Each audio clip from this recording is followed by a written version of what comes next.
batistas do que tem de igrejas presbiterianas. Isso em grande parte é porque o povo batista é um povo corajoso, um povo que vai, gosta de desafio, povo ousado. E o Daniel trouxe para nós um sermão assim, ousado, corajoso, nos chamou de mortos, né? Morto no seu pecado. E ele teve a coragem de compartilhar um evento pessoal, né? Um evento particular, que eu creio que até mesmo os irmãos que são da igreja do Daniel talvez não conhecessem, né? Algumas coisas que o Daniel contou, ele teve a coragem de expor a vida dele. Então, tivemos aí um bom sermão caracterizado aí por algo do meio batista, e à noite a gente teve um sermão bem presbiteriano, né? O Juninho. Presbiteriano, porque é povo chato, né? Meticuloso, gosta dos detalhes, né? Pega o texto da Bíblia e vai ali no texto e diz, olha, eu vou pregar a Bíblia. E aí ele foi lá, ó, o presbiteriano gosta assim, a Bíblia está aqui, vou expor a palavra, você vai sair com a Bíblia na sua cabeça. Então, nós conseguimos lá, uma boa representação presbiteriana. Sermão presbiteriano que Deus abençoou muito. Você saiu daqui sabendo sobre a sua importância da relação com o Pai, lá segundo Efésios capítulo 1. Então, para fugir um pouco da regra, né, eu vou pregar um sermão pentecostal. Não sei nem batista. Não, peraí. Como é que vai ser o sermão pentecostal? Vocês não sabem. Como é que é o sermão pentecostal? O sermão pentecostal é o seguinte: o cara lê o texto, deixa o texto de lado e fala de um negócio que não tem nada a ver. E geralmente numa língua que ninguém entende. Né? Então eu vou tentar aqui pregar um sermão pentecostal. Não, a gente vai tentar voltar no texto. Eu vou ler o texto, vou fugir um pouquinho do texto, mas depois a gente chega nele de novo. João capítulo 14, versículos de 1 a 4. A tradução que eu estou usando aqui, tá, irmãos? É a tradução que eu uso na igreja, é a NVI. Então, as palavras são um pouquinho diferentes, mas é o sentido o mesmo. Você vai estar lendo aí, talvez, na revista atualizada ou revista corrigida, não sei. Só para você saber isso, tá? Assim diz João, no seu Evangelho, capítulo 14, a partir do verso 1 até o 4. Não se perturbe o coração de vocês. Creiam em Deus, creiam também em mim. Na casa de meu pai há muitos aposentos. Outra tradução diz muitas moradas. Né? Se não fosse assim, eu lhes teria dito: vou preparar-vos lugar. E se eu for e lhes preparar lugar, voltarei e os levarei para mim, para que vocês estejam onde eu estiver. Vocês conhecem o caminho para onde vou. Até aqui. O tema geral do nosso retiro espiritual é raízes. Muito bem. Eu gostei muito dessa instalação que foi feita aqui à frente. Quem é que fez a instalação? Quem é que fez? Está aí?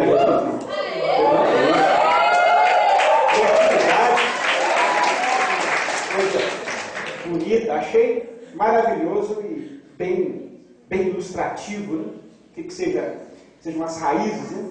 Com isso aí, com esse tema raiz, nós estamos querendo caracterizar essas três virtudes cristãs, né? Tanto a fé, a esperança, que a gente vai falar hoje, e o amor, que vai ser falado amanhã. As três têm em comum a característica da raiz. Alguém aqui já fez aquela experiência na escola do feijãozinho, no algodão? Todo mundo aqui deve ter feito, né? Está lá no jardinzinho da infância. Na minha época era jardim da infância, hoje os nomes são diferentes, né? Aí você pega lá o feijãozinho, põe dentro do algodãozinho, né? Põe água, deixa lá no copinho, né? No canto e tal. Aí vai passando o tempo, aquela semente deixa de ser semente e se torna uma planta. Só que a primeira expressão da planta é uma raiz. A semente deixa de ser semente quando ela vira, primeiramente, uma raiz. Não sai uma planta já pronta, né? Quebra lá a sementinha, de repente aparece um tronco, um galho, um monte de folha, flor, fruto, tudo de uma vez. Não. A primeira expressão da planta é a raiz. Então, tanto a fé, quanto a esperança, quanto o amor, nesse pacote, são a primeira expressão dentro da vida do cristão. Acontece meio como num pacote. A gente não consegue delimitar precisamente, né, quando é que isso aconteceu. Eu sei de pessoas que, né, sabem exatamente a data em que se converteram. Né? Foi no apelo do pastor fulano de tal, em 1977, às 10 horas e 27 minutos. Está lá aqui na Bíblia do camarada. Quando eu aceitei Jesus, fui lá e está lá. Né? Mas eu não posso dar essa data assim, eu não sei quando é que isso aconteceu na minha vida. Fui criado dentro da igreja, assim, ouvi Jesus, como diz o Daniel, né, no seu sermão, aceitei vários apelos também, aceitava todos, né? O Daniel contou uns 4, né? Eu aceitava todos, porque se é bom eu quero. Está falando que é bom, eu vou lá, é bom. Mas eu não sei quando é que foi esse negócio de se virou crente viu em Jesus. Eu sei que a partir de uma certa idade, aqueles negócios começaram a fazer provocar em mim uma realidade maior. A partir dos 12 anos, 13 anos, né, aquilo passou a ser mais consistente para mim. Não era só uma ideia, não era só alguém falando lá na frente, não era só a minha professora de escola dominical ensinando. Aquilo fazia parte da minha vida. Então, a primeira expressão da planta é a raiz.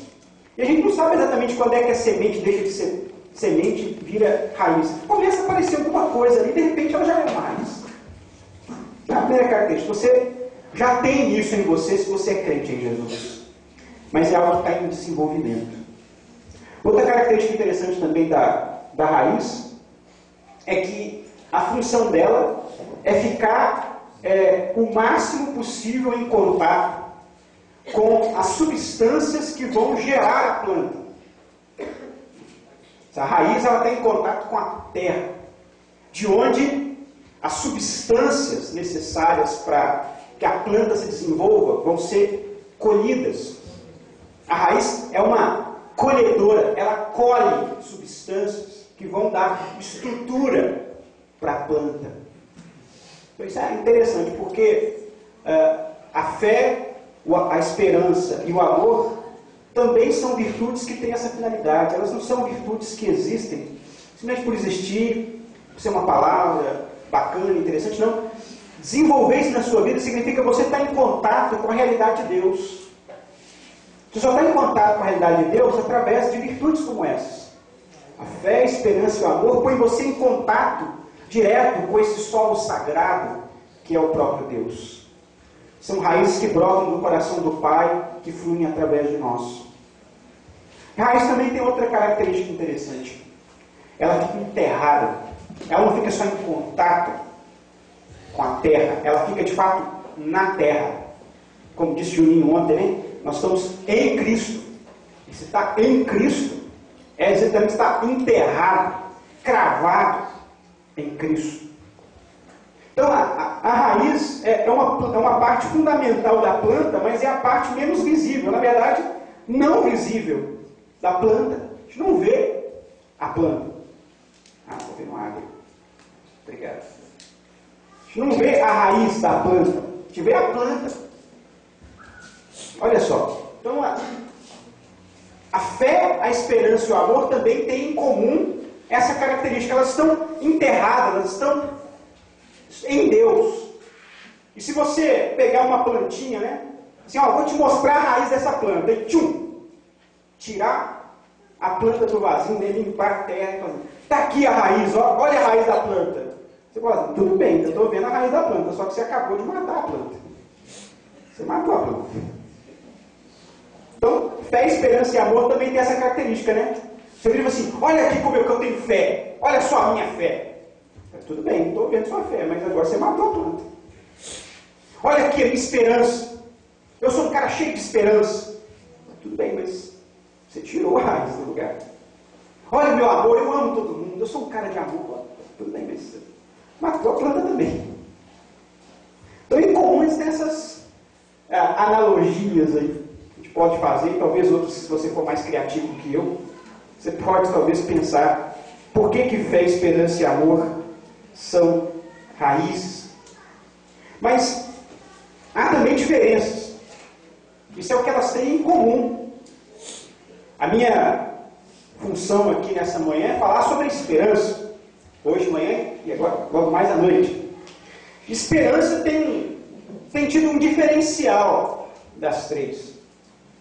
Ela é, das três virtudes que nós estamos contemplando aqui nesses dias, a mais negligenciável das três. A que a turma menos dá bola, vamos dizer assim. Que nós menos nos importamos. Quando a gente fala de fé, a palavra fé é uma palavra muito citada, né? Às vezes para o bem, às vezes para o mal. Mas pelo menos ela é muito falada. Se você fizer um exercício, uma pesquisa que vai demandar de você muito esforço, né? De assistir todos os programas ditos evangélicos da televisão brasileira, os livros que passam de madrugada, fizer essa pesquisa de campo, né? E anotar quantas vezes aparece a palavra fé no sermão da turma lá, você vai, imagino, que você vai chegar a ser uma quantidade bastante expressiva. A palavra fé é falada. Existe um elemento perigoso nisso aí, né? Se não for a fé, como foi pregado aqui pelo Daniel, pelo Jurim, né? Essa fé em Cristo, essa fé enraizada na revelação de Deus, pode ser meramente um blá blá blá. Mas pelo menos a palavra está sendo falada, nem sempre com o conceito certo. O mesmo acontece com o amor, que vai ser tema das mensagens do pastor Pedro. Amor também é um negócio relativamente muito comentado. Mas nós temos que amar, temos de amor, nesse mundo, falta amor nesse mundo e tal. Às vezes falam-se de maneira meio vazia, meio vaga, mas a palavra amor também, ela é bem citada. O mesmo não acontece com a palavra esperança. Às vezes a palavra esperança aparece, mas nem sempre, né, dentro do contexto cristão, com a colocação certa. Muitas vezes esperança é citada por alguns meramente como uma espécie de sinônimo de fé. Você tem que ter fé, alguém diz para você. Você tem que ter esperança. Quem usa essas duas expressões, as usa como se as duas significassem a mesma coisa. Ter fé e ter esperança. Mas não são a mesma coisa. Fé, dentro do conceito cristão, é uma coisa fundamental, importante, faz parte dessas raízes. Mas esperança é outra coisa. Também, igualmente importante, embora diferente, faz parte dessas raízes que vão gerar uma planta vigorosa, que vai dar folha, vai dar flor e vai frutificar. É outra coisa, mas as pessoas realmente confundem. Essa negligência muitas vezes acontece por mera ignorância. Ignorância não no sentido ofensivo, mas um desconhecimento. Não sabem as palavras que nós vamos usando, né, no nosso vocabulário do dia a dia, e a gente se acostuma, se habitua a elas, né? E elas fazem parte do nosso dia a dia. A gente fala de esperança, fala de fé, mas de maneira meio vaga. Então, de certa maneira, o que nós estamos fazendo aqui nesse encontro é tentando tornar essas palavras que nós usamos com uma certa frequência, ou que podem aparecer na nossa conversa cristã a qualquer momento, um pouco mais sólidas para você. Quando você falar sobre fé a partir de agora, você vai estar falando de uma maneira um pouco mais embasada, eu tenho certeza disso. Se você meditou sobre as mensagens que foram pregadas ontem, você agora, ao falar de fé, você vai falar de uma maneira um pouco mais precisa. Eu espero que o mesmo aconteça com esperança e também com amor, mensagem que nós vamos ouvir amanhã. Eu espero que você, ao pensar sobre esses temas, você pense neles de maneira mais consistente. Aquilo faça sentido para você. E você consiga fazer sentido para outra pessoa. E aquilo motive a sua vida espiritual, a sua vida com Deus. Isso é basicamente a nossa intenção aqui com essas mensagens, né? E eu acho que o desafio é um pouco maior quando fala de esperança. Justamente por causa dessa negligência. As pessoas pararam de falar disso. Na verdade, há uma doutrina atrelada à palavra esperança no conceito cristão.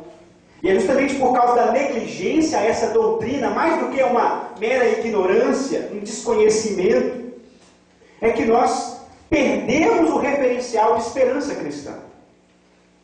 Tem doutrinas que elas são, em determinados períodos da história, negligenciadas, apagadas.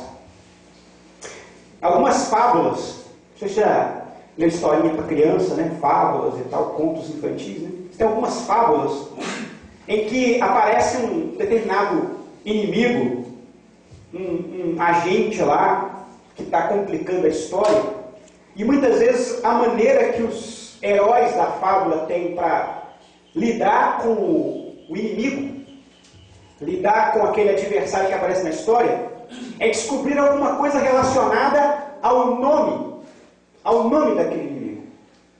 Tem alguns personagens que você consegue fazer com que eles falem o próprio nome ao contrário, eles se tornam nulos. Você consegue anulá-los, né? Já ouviram umas histórias assim? Você consegue fazer com que ele repita o próprio nome 3 vezes. Você anula aquele inimigo. Porque a lembrança do nome, né, é uma arma poderosa nas histórias de contos infantis, de fábulas. Essas fábulas, elas guardam alguma verdade. O que elas estão dizendo é o seguinte: olha, tem certas palavras que, se você se esquecer delas, você perde o poder. Estou falando que o sermão é pentecostal, mas estou falando, né? A palavra tem poder, né? Tá vendo? O sermão já está virando bem pentecostal.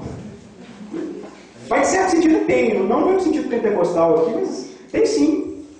Porque se você esquece uma palavra, se você esquece uma doutrina, você perde o referencial de poder daquilo. E os nossos irmãos de séculos passados, eles se esmeravam em guardar doutrinas, não apenas guardar na cabeça, mas guardar na prática de vida. É muito interessante também fazer uma outra pesquisa, você lê cartas de cristãos dos séculos XVII, século XVIII. Você vai ficar impressionado com certas palavras que eles usavam com muita frequência. Por exemplo, uma palavra que a gente hoje praticamente não usa no meio cristão. Assim como esperança, a palavra providência.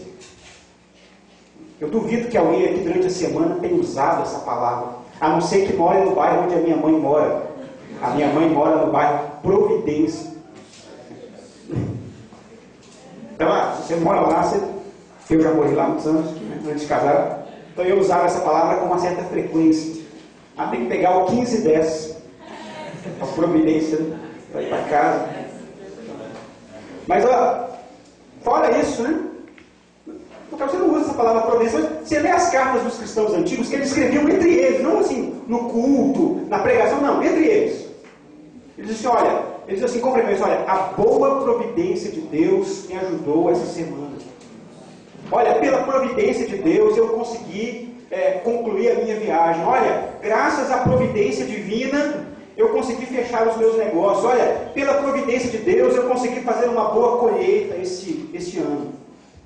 É uma palavra. O que ele quer dizer com providência? Ele está dizendo, ó, Deus governa esse mundo. Providência é isso. Deus toma conta do mundo. Que Deus criou, Deus cuida. É uma doutrina que vai frontalmente contra um outro corrente de pensamento chamado deísmo, né? A ideia dos ingleses lá que diziam, não, Deus, nós precisamos de Deus para explicar onde é que o mundo veio. Então nós admitimos, não, Deus criou o mundo. Mas Deus criou um mundo tão bacana, tão perfeito, que ele é como se fosse um relógio. Você vai lá, cria um relógio, dá corda no relógio. Vocês não sabem nem o que é isso, mas né? Dá corda em relógio. Tempo digital, né? Mas existia um negócio chamado da corda. A corda é porque o relógio não tinha pilha, vocês sabem disso, né? O relógio não tinha pilha naquela época. Olha só. Não tinha. Tinha um monte de mola, um monte de molinha. Aí você tinha que dar a corda, porque as molinhas ajustar, tensionar as molinhas. Aí você soltava o negócio. Aí as molinhas, por causa da tensão acumulada nelas, elas iam fazendo o relógio girar. Você acredita nisso? É uma coisa doida, né? Funcionava. O pessoal via, esse aqui é de bater, esse aqui não vale. Mas o pessoal via a hora nesse negócio, você acredita? Aí a turma pensava assim, tá vendo, ó, Deus fez o mundo assim, Deus fez, é uma grande conjunto de molas, deu cordinha, a tensão das próprias molas está fazendo esse negócio funcionar. Que bacana, né? Então nós não precisamos de Deus no mundo hoje, porque Deus já fez a parte dele, já criou. Aí os cristãos dizem, não, está errado. Deus não só criou esse mundo, não. Ele criou o mundo, está certo. Mas ele continua tomando conta do mundo que ele criou. Ele toma conta. Isso eles chamavam de providência. Deus está tomando conta daquilo que ele criou, e a providência dele é tão maravilhosa que, além de ele cuidar do mundo, ele tem um cuidado particular por esse grupo de pessoas que creem nele através de Jesus. Por isso que eles tinham tanta referência, né? A providência. Então, essa é uma doutrina que hoje praticamente não se fala. É como se nós mesmos estivéssemos tomando conta de nós, né? Deus não está mais tomando tanto conta assim, a gente está tomando conta da gente. Quando a gente precisa dele com emergência, quando o pau está quebrando, o bicho está pegando, aí nós vamos para Deus. Mas no dia a dia, para que Deus, né? A gente mesmo resolve.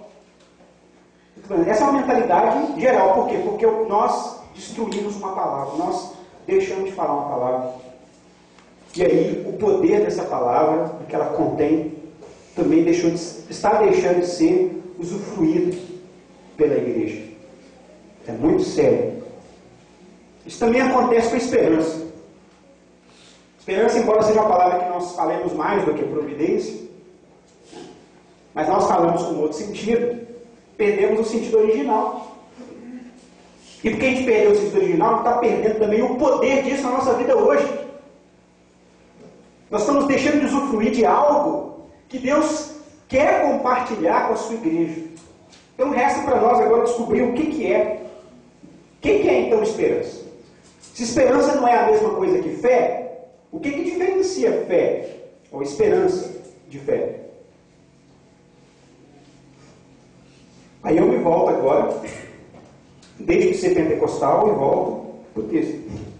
Um pouquinho, pelo menos. Jesus falou, não se perturbe o coração de vocês. Jesus estava falando com quem aqui nesse texto? Com os discípulos dele. Quando que essa conversa estava acontecendo, você sabe? Em que momento da história de Cristo essa história, esse bate-papo estava rolando? Na última ceia, isso, próximo da morte. Exatamente. Aquele momento em que Jesus se reúne com os discípulos para a última ceia, dá as últimas instruções, ele já está dizendo, olha, dessa noite não passa. O momento chegou. Segundo a linguagem de João, né? João tem algumas palavrinhas legais para a gente entender o Evangelho. Tem uma palavra fundamental aqui no Evangelho de João, para você entender esse Evangelho, é a palavra hora. Durante muito tempo, né? Durante algumas passagens, aparece a pessoa assim, ainda não chegou a hora. Ainda não chegou a hora. Ela não é. Lembra o primeiro sinal que Jesus fez no Evangelho de João? Qual que foi o primeiro sinal que Jesus fez no Evangelho de João? Vocês lembram? Primeiro milagre. Isso, transformou a água em vinho, lá no casamento de Caná. Aí quem é que pediu para Jesus fazer o milagre lá? Ou pelo menos deu a dica, né? A mãe dele. Senhor, acabou o vinho. Aí o que ele fala para ela? Mulher. Alguns já ficam ofendidos, né? Que isso, Jesus, sem educação, tratando a mãe dele assim, né? Era um tratamento normal na época, não tinha nada ofensivo, nem pejorativo. Ele chamava a mãe dele de mulher, não, tá? Então não fica ofendido, não, porque mulher, né? Ainda não chegou a minha hora. Até que Jesus andava e hoje também. Acabou, ele não deu a hora, eu esperava 5 minutos. Não. A hora aí quer dizer, né? O momento oportuno da manifestação plena do plano de Deus. Basicamente isso. É o momento de Deus intervir na história, não chegou. Jesus vai antecipando esse momento através de manifestações sobrenaturais. Mas ele está dizendo, olha, o que ele está querendo dizer quando ele fala assim, não chegou a hora? Porque ele faz o milagre, né? A gente podia esperar assim, ó, não chegou a hora, então não vou fazer nada. Mas ele não faz isso, né? Ele não chegou a hora, mas ele vai lá e faz o milagre, olha só, que coisa doida. Por que ele faz o milagre? Assim, ele está querendo dizer assim, ó, gente, eu vou fazer um negócio, mas não acha que isso aqui é o máximo. É o máximo das maravilhas. Isso aqui é só uma antecipação. O importante está para frente. Porque a gente é assim, né? Fala assim, ó, tem um cara lá em Belo Horizonte, que está orando, e todo mundo, todas as moças por quem ele orou até hoje, já arrumaram namorado, estão casando. Você imagina, se eu fizesse a propaganda, como é que vai estar a igreja desse moço? Vai ter gente lá de segunda, sexta, sábado, domingo, feriado, dia santo, de madrugada, recebendo os moços, vai cansar de levantar a mão para as orações. O negócio é esse. Esse aqui é o negócio. Aí ele falou assim, não chegou a hora. O negócio mesmo, vocês não viram isso, você imagina o que é. Está para frente. Tem mais coisa lá. Aí de repente chega uma hora do evangelho e diz assim, ó, chegou a hora. Agora. Com a mulher samaritana ele fala isso, né? Está chegando a hora e já chegou. Quando ele fala já chegou, assim, ó, porque ele nunca mais ia ver aquela mulher samaritana, né? Então ele quebrou o cara daquela mulher, mulher maravilhosa. Né? Ó, já chegou, eu estou aqui na sua frente, eu sou o Cristo. Eu sou o Cristo. Foi o único momento nos evangelhos que Jesus falou que ele era o Cristo. O único. Já pensou nisso? Ele chamava ele mesmo de filho do homem, mais frequentemente, né? Uns diziam, ele é profeta, assim. Mas foi a primeira vez que Jesus, publicamente, né? Foi o que eu disse, diante de uma pessoa, disse, eu sou o Cristo. Chegou a hora. Mas depois, com os outros discípulos, vai dizer, chegou a hora. O filho do homem vai morrer, vai para a cruz. O momento é esse, isso que é o importante. E quando ele começa a falar disso, o que acontece? O coração dos discípulos fica perturbado. A palavra de Cristo, naquele momento, é uma palavra que rompe a ordem, quebra uma certa ordem que eles esperavam. Eles tinham uma esperança. Qual que era a esperança dos discípulos de Jesus? Você sabe? Os discípulos tinham muita esperança. Na verdade, o povo judeu foi formado, né, foi forjado na esperança.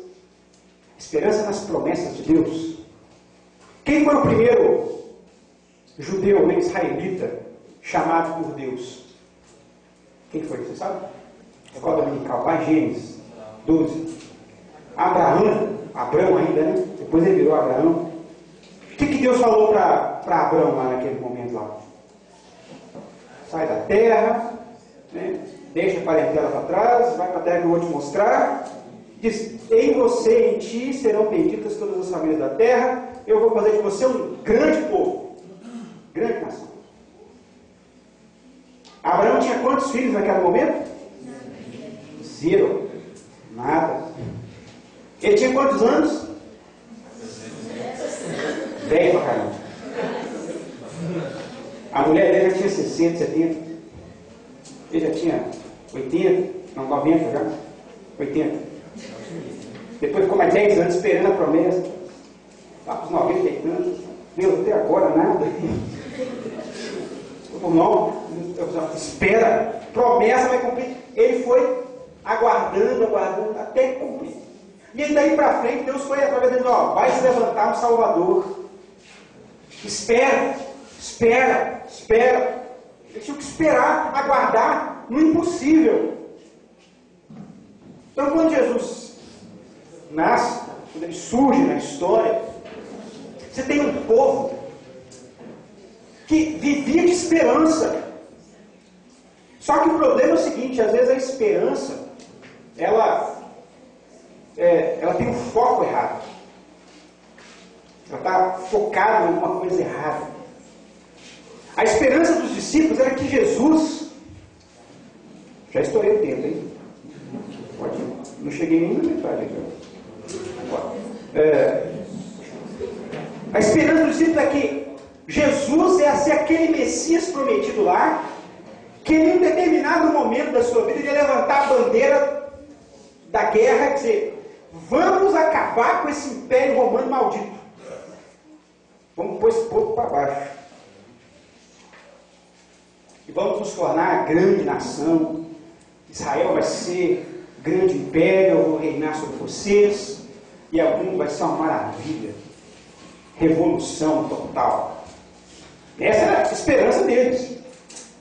E Jesus estava frustrando a esperança deles, assim, não vai ser assim não. Eu vou morrer na cruz. esse cara fica perturbado. E agora? É assim, não, calma. Perde a esperança, não. Creia em Deus, assim. Creiam também em mim. Olha a fé aí. Perca a fé por causa disso. Isso tem que acontecer. Isso é importante para vocês que aconteça. E aí, logo em seguida, atrelado à ideia da fé, ele vai dizer: na casa de meu pai há muitos aposentos. Se não fosse assim, eu lhes teria dito: vou preparar-nos lugar. E se eu for e lhes preparar lugar, voltarei e os levarei para mim, para que vocês estejam onde eu estiver. Vocês conhecem o caminho para onde eu vou. Então, atrelada à ideia da fé, está também a ideia de uma esperança. Eu vou deixar um povo aqui que vai estar esperando algo. Algo vai estar se operando nos céus, enquanto vocês caminham aqui na terra. E vai haver um momento em que aquilo que está se operando no céu vai coincidir com o que está se operando na terra, e essas duas realidades vão se tocar de maneira nunca mais separável. Essa é a esperança cristã.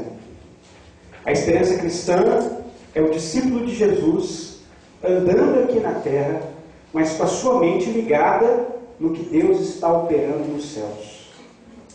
Esperança cristã é um olhar voltado sempre para a eternidade. Essa é uma definição que o C.S. Lewis dá. Esperança é um olhar sempre voltado para a eternidade, para o que se opera nos céus, para o que Cristo está fazendo quando Ele deixa o tempo que Ele havia invadido, né, como nos foi pregado aqui, anunciado também, né? Jesus invadiu esse mundo, foi uma bomba que caiu e seus efeitos se propagaram, os discípulos estavam sendo impelidos por aquele efeito, a fé estava provocando neles esse resultado, essa resposta a essa invasão, mas a invasão ia embora. Olha só que coisa doida. Ele invade e vai embora, ele invade o tempo, mas ele deixa o tempo de novo e nos deixa no tempo. Ou Jesus pode ir, mas me leva junto. Podia ser. Parece que esse era o desejo dos discípulos aqui nesse momento, eles estão conversando com Jesus, né? Nós não sabemos o caminho, vai dizer aqui mais para frente o Tomé, né? Como é que a gente vai para lá? Não deixa a gente sozinho não, Jesus. Leva a gente junto. Assim, não, eu vou, mas eu vou deixar o Consolador com vocês, o Espírito Santo. Vocês não vão ficar sozinhos. Mas eu tenho que ir, é melhor vocês que eu vá. Ele fala aqui. É melhor que eu vá. Se eu não for, o plano não fecha. Entendeu? Então vocês têm que ficar assim mesmo. Mas vocês não vão ficar sozinhos. Eu vou enviar o Consolador, é da mesma essência que eu, é o Espírito Santo e tal. Vai fazer com vocês o que eu faria se eu estivesse fisicamente aqui com vocês. A mesma coisa. Vocês não vão estar desassistidos. Mas vocês vão ter que ficar nesse tempo ainda. Durante o tempo. Que a gente não sabe quando. Mas esse que fica aqui, por causa da obra do Espírito Santo, ele está com a cabeça ligada no que se passa lá. Já teve? Não sei se já teve experiência, mas você já teve visto alguém assim, né? Alguém que saiu do seu país e foi para outro país. País de uma cultura completamente diferente, uma outra língua, outra coisa e tal. E hoje em dia, porque tem esse negócio de internet, recurso e tal, né? A gente sabe o que acontece no país dele através de notícias, né? Ele abre a internet, abre lá o site de notícias, ele quer ver o time lá do coração dele, o Cruzeiro, jogar, ele abre lá o link e tal, vê lá o Cruzeiro ganhando, vitorioso sempre, tal, joga, fica feliz. Aí, ele vai sempre assim, ele está num lugar, mas a cabeça dele está ligada lá, ele troca ideia com os parentes, né? Manda e-mail, abre o MSN, bate papo, Skype e tal. Ele está num lugar, mas a cabeça dele está voltada para lá. O cristão é alguma coisa assim, a esperança cristã é alguma coisa assim. Nós estamos aqui nesse mundo, nós temos que viver aqui, nós temos uma cultura que nos envolve, nós temos certas tarefas a cumprir, certas funções, mas a cabeça do discípulo de Jesus está ligado na eternidade. Essa é uma parte importante da raiz. A raiz está no solo, ela está em contato direto com as substâncias que a nutrem. A esperança é estar com a sua mente em contato com a eternidade, porque é a eternidade que nutre o seu coração. Agora é importante fazer uma diferença. Esperança é um olhar sempre voltado para a eternidade, mas não é um olhar voltado para o futuro. É muito importante. Parece que nas meditações que vocês vão fazer ali, alguma coisa assim vai ser mencionada. Não é um olhar voltado para o futuro, no sentido de que nós podemos precisar desse grande evento do encontro com Cristo, quando aquilo que se opera na eternidade vai se encontrar no tempo aqui conosco. Não tem jeito de saber quando que isso vai acontecer, e glória a Deus por isso. Também que eu não sei. Já pensou se você soubesse? Você sabe, já viram alguns filmes assim, né? O cara sabe o dia, a hora e o momento que ele vai morrer. Como é que vai ser a vida desse cara? Esse cara vai viver pensando que ele vai morrer naquele dia, naquela hora. O Dostoiévski me deram de presente aí, o Gustavo e a Helena me deram de presente o livro do Dostoiévski, O Idiota. Não é uma ofensa, sim. É uma ofensa, mas... O livro, eles não quiseram me ofender, não. Foi um presente de bom coração. O Idiota é interessante, é um sujeito que ele tem algumas características de Cristo e algumas meio de Dom Quixote. Eu não li o livro todo ainda, um pouquinho, mas tem uma parte lá, mais no começo, que ele fala que ele é contra a pena de morte, né? E o idiota lá, no caso, o príncipe Mirkin, é assim que pronuncia, Gustavo? Não sei falar russo. Mirkin, é um trem assim. Aí o príncipe Mirkin lá, eu sou porque uma vez eu fui lá na França e eu vi um sujeito sendo enforcado. O maior terror não é a morte, dizia o príncipe Mirkin. É saber que naquele dia, naquele momento, naquela hora, tudo acaba e não tem mais nenhum segundo na sua vida. Você pensou nisso? Não tem mais nenhum segundo. Você sabe exatamente que acabou ali. Você não sabe o que tem para lá depois. Acabou. E agora? Tem outro filme, um filme também interessante, do Clint Eastwood, Os Imperdoáveis. É um filme muito bacana, de faroeste. Mas é um faroeste um pouco diferente. Que o Clint Eastwood é um velho pistoleiro, assassino de aluguel, já tinha se aposentado, mas ele acaba aceitando um emprego para matar um sujeito que havia violentado lá uma prostituta, numa cidadezinha daquelas, lá do Velho Oeste. Ele vai lá, junto com um antigo companheiro e um cara novinho, um cara que nunca tinha matado ninguém, mas estava todo animado, e tal, não, nós vamos arrebentar, o que, tal. É o que já, sem paciência com o moço, falou assim, olha, você sabe o que é matar alguém? Não, isso aqui, não. Quando você mata alguém, você tira dele tudo o que ele já foi e tudo o que ele poderia ter sido. E o cara falou assim, você mata alguém, você tirou tudo que ele já foi, tudo que ele poderia ter sido. Olha só, um negócio muito sério. Ele começava assim falando, que tinha matado um monte de gente. Com a consciência pesadíssima por ter feito isso. O que é esse negócio desse encontro com Cristo? Vai acontecer, mas nós não sabemos quando. E Deus falou, não, Jesus falou, não é para vocês calcularem. Se alguém chegar na igreja de vocês pregando assim, olha, eu li a Bíblia toda, fiz os cálculos aqui e tal, peguei os números de Daniel, não do livro de Daniel, não é do Daniel. Do livro de Daniel, eu juntei com Apocalipse, com a inclinação da lua, e que dia que teve não sei o que, e para Jesus vai voltar dia 13 do tal e do tal e do tal. Vocês estão fora. 12 de dezembro de não sei o que. 2012. Pronto, 12 do 12 do 12. É um negócio muito bonito, assim, né? Cheinho. Os Maias. Oi? Os Maias que descobriram. É os Maias, aquela calendário do Maia lá, né? Aquele filme lá, 2012, né? A Terra toda explodindo, né? Aí tudo calculado, tá vendo? É assim, herege. Não tem nada a ver. Jesus falou, não é para vocês saberem isso. Isso aí, quem sabe é o Pai.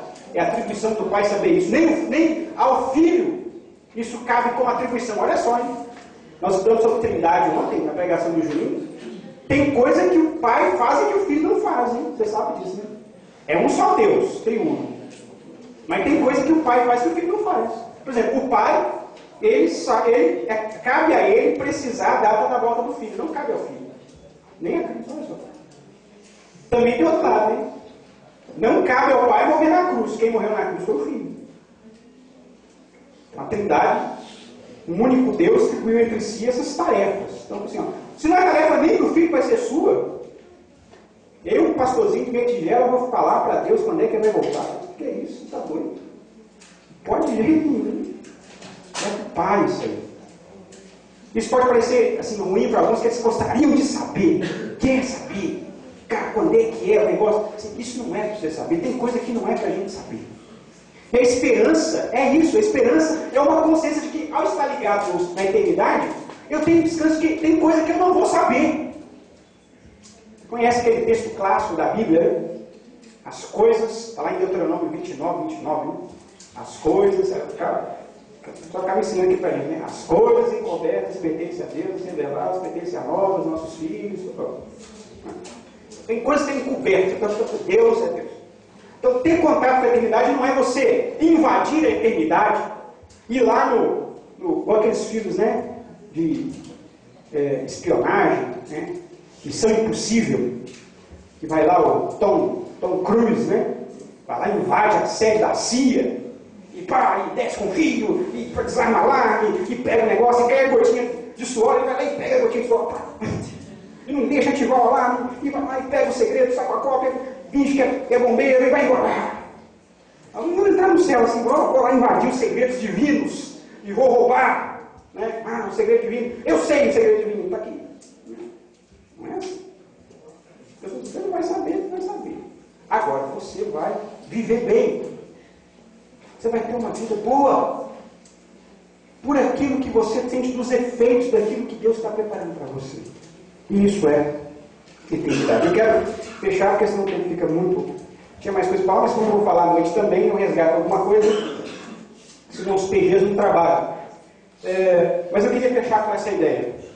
Vocês conhecem o caminho para onde eu vou. A gente não sabe tudo. Esperança não é saber tudo. Esperança é uma confissão de uma certa ignorância. Eu não sei o futuro nos seus detalhes. Mas eu sei algo certo do futuro. Jesus voltará para me resgatar. Ele está preparando esse momento com muito carinho. Eu vou para lá e vou preparar vocês aposento, morada. Eu posso confiar nisso. O que Jesus está fazendo hoje? Ele está preparando morada para mim. Ele está preparando morada para você. E isso alimenta o nosso coração no dia a dia. Nem todos os dias são fáceis, nem todos os dias são agradáveis. Mas eu posso ter esperança todo dia. Mesmo quando o dia é o pior dia, eu tenho esperança, porque existe um Deus que está fazendo algo por mim, que eu não estou vendo agora, mas que eu sei que Ele está fazendo. O que eu conheço é o caminho. E aí mais na frente alguém vai perguntar, eu também, né? Nós não conhecemos o caminho não, Deus. Você conhece sim. Eu sou o caminho. Eu sou o caminho. Vocês me conhecem? Me conhecem? Então como é que a gente tem esperança? Dentro do conceito bíblico. Olhando para Jesus. Andando com Jesus. Crendo na obra dele, a obra que nós aprendemos ontem aqui nas mensagens, quando falaram de fé. Aprendendo que apesar de pecadores, em Cristo a gente tem vida. Nele nós podemos viver. Vamos orar então?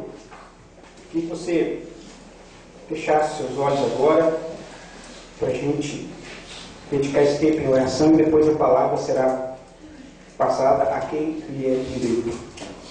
Deus, abençoa, Senhor, agora aqueles que pensaram, Deus, meditaram, ouviram, receberam algo da Tua parte.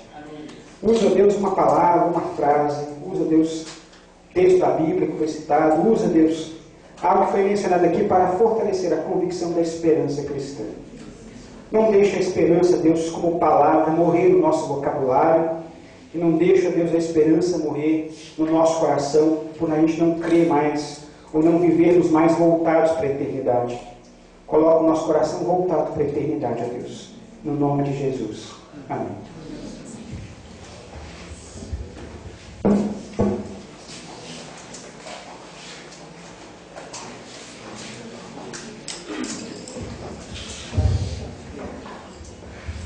Muito bem, a gente vai sair agora dos petiscos, mas antes eu gostaria só de fazer alguns avisos rápidos, né? O primeiro é sobre a limpeza do acampamento. Aliás, que está deixando a desejar. Oi? A limpeza do campo de futebol que não aconteceu, por exemplo. Nós jogamos futebol ontem, né? E hoje tem copo de água lá, tem papel de cheetos, assim, um tanto de coisa. Ontem eu e o Daniel fomos lá, resgatamos máquina fotográfica, até bonitinha, boa, né? Nós incorporamos ao patrimônio do Ministério, a máquina, e um tanto de coisa, e depois você procura com o Daniel aí. Então, por favor, gente, a gente vai usar o campo lá, papel de bala, essas coisas, né? Não é para jogar na grama, é para pegar e jogar no lixo. Copo de refrigerante, de água, é para limpar e deixar tudo arrumadinho. Então a turma que foi jogar futebol, antes de jogar o futebol hoje, a sujeira continua lá, por favor. Dê uma pastina legal, limpa, para ficar bonitinho, para mostrar que a gente é afiado, tá bom? Nós é pobre, mas nós é limpinho. Aquilo...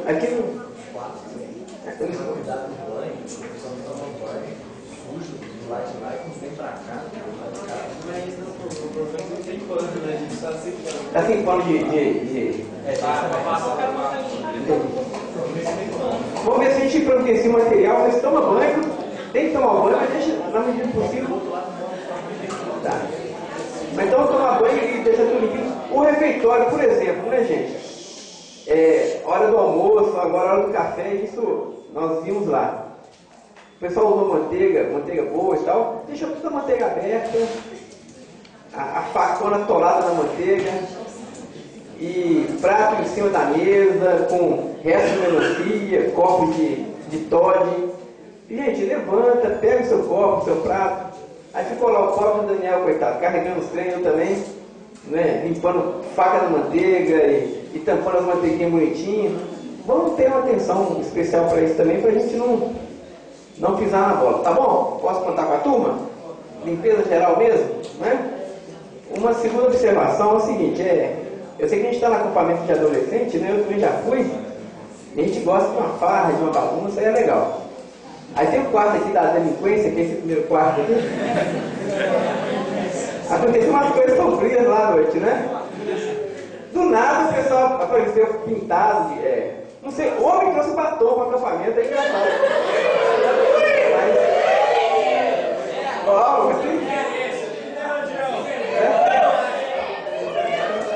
Aí pintaram os meninos, um ficou parecendo o Robin. Gravaram o Robin do rapaz, né? Olha só que a turminha não gostou. Quem fez gostou, é claro, né? Agora quem não fez não gostou, é contar com a máscara de Robin, sabe lá Deus que fez na testa, essas coisas, né? Então já que teve a bagunça, por favor, não faça mais. Né? O que Jesus falou, vai e não peques mais, não é? Já que pecou, porque eu falei isso no esquenta, para não fazer, quem teve o esquenta, eu falei, gente, não pinta a cara do coleguinha, não põe pasta de dente no sapato, não é? Pasta de dente para escovar o dente, escovar a língua. Fizeram isso, por favor, essa noite não façam. Deixa a turma dormir em paz. Talco é para colocar no pé, não é para colocar na cama, né? Então, e os menininhos pequenininhos, tadinhos, sofrendo bullying no acampamento. Isso é bullying, né? Então não vamos fazer mais, está perdoado, né? E agora a gente não vai pecar mais. Então, tome cuidado das meninas, sem revanche. A última coisa, pessoal, a mais importante, a gente vai sair, é porque ontem, alguns estavam dormindo e tudo, mas uma boa parte da turma percebeu uma movimentação especial em um sítio, uma palavra, né, branda para dizer que alguns elementos não eram de outro planeta, mas eram desse planeta, foram avistados, né, andando aqui nas imediações. Os meninos vieram um pouco preocupados e tudo, e as informações foram desencontradas, né? O pastor estava na cerca, estava pulando a cerca, estava nadando na piscina, cada hora era uma coisa diferente.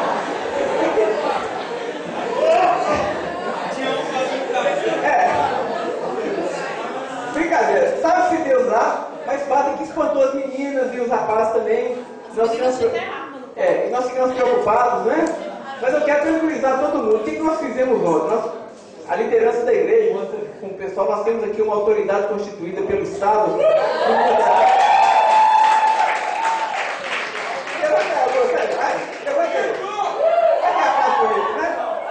Aí na hora do aperto, engraçado que nós nem olhamos antes. Eu vou chamar o Augusto lá. Aí nós chamamos o Augusto, né? Que devidamente armado e perigoso, saiu ele e o nosso amigo Jorjão.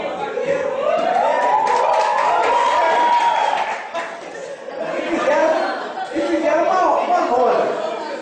O Augusto com uma automática e o Jorge com uma peixeira. Igual baixo do imóvel, né? Saíram.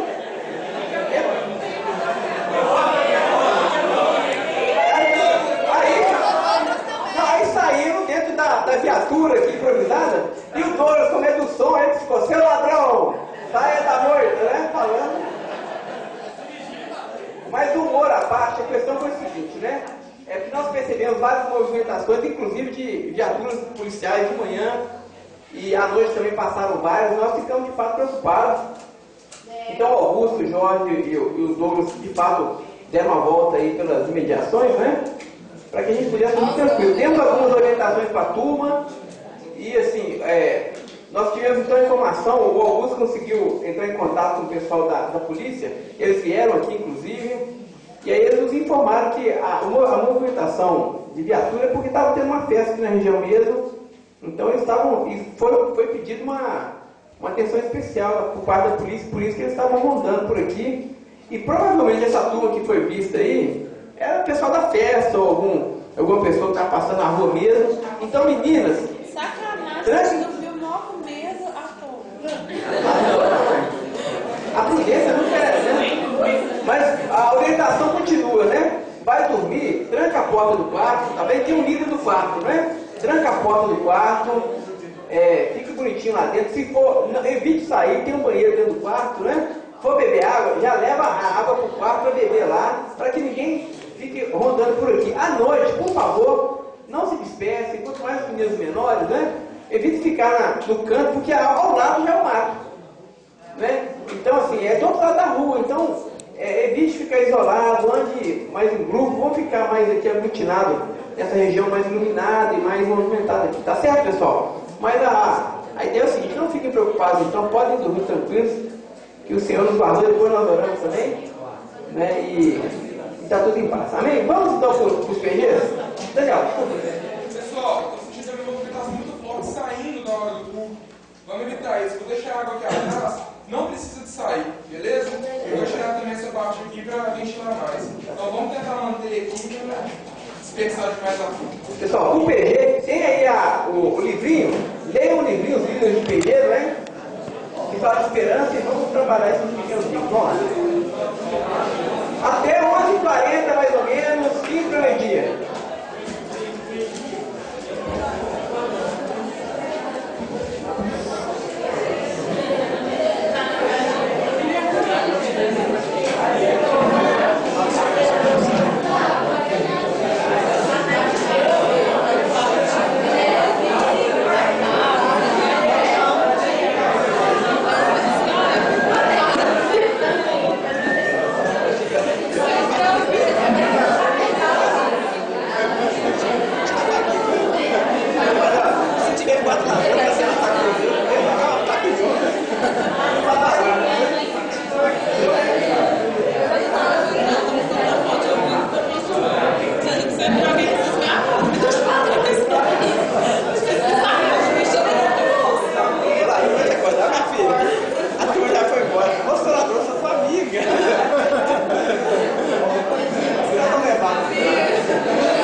estava armado com o quê? Você estava armado com o quê? Armado com o volante, queria jogar sozinho. Tá conduzindo aí. O Doug era o condutor da viatura. Tá pilotando a patana. Nossa, você tá muito chato. Faz bem.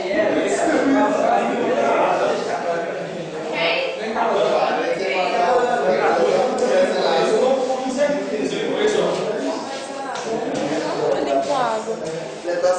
Daniel, tá filmando aí, ó. E o Douglas só na viatura. Dúvida. É o banco móvel? Peraí, deixa eu... Ainda tá filmando, ó. Oi. Oi. Eu sou o Jorge.